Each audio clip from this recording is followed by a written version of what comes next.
Нов инвестициски бум на локалните власти. Ке се градат патишта, водоводи, пречистителни станици, училишта, спортски сали. Вкупно 450 барања поднеле 63 општини за реализација на инфраструктурни проекти на вториот јавен повик на Министерството за локална самоуправа. 36 општини аплицирале со проекти во максимална вредност на парите што им следуваат согласно формулата по глава на жител. 27 општини имаат можност да аплицираат со уште проекти до максимум предвидената сума. Најголем дел од апликациите се однесуваат на модернизација на патишта, но има и дел за изградба и обнова на училишта, спортски сали и други објекти.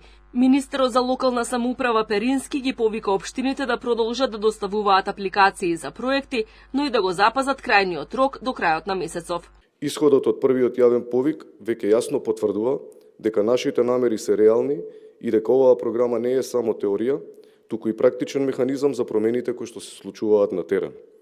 Затоа уште еднаш дозволете ми да ги повикам сите општини да искористат оваа значајна можност, бидејќи заедно, како партнери, можеме да создадеме подолгорочни и одржливи решенија за еднината на нашите граѓани. Перински посочи дека 17 општини воопшто немаат поднесено барање за ниту еден проект. Тие се Сарај, Центар, Чаир, Шуто-Оризари, Липково, Пробиштип, Валандово, Росоман, Боговиње, Врапчиште, Маврово, Ростуше, Теарце, Дебар, Струга, Битола, Крушево и Долнени. Министерот е задоволен од динамиката со која се изведуваат проектите од првиот јавен повик. 78 општини се поддржаа со финансиски средства од 73 милиони евра за реализација на 288 проекти. 251 проект се со склучен договор, 140 се веќе воведени во работа, 30 се целосно завршени, 33 проекти се во постапка на тендерирање во насока на избор на изведувач и само 4 немаат отпочнато постапка. Само за 4 проекти одобрени во првиот јавен повик се уште не е започната постапка на реализација.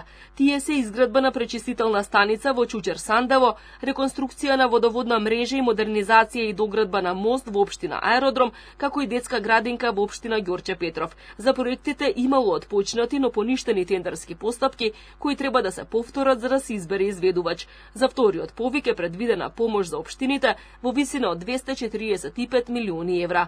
Парите се обезбедени преку поволен заем од Унгарија.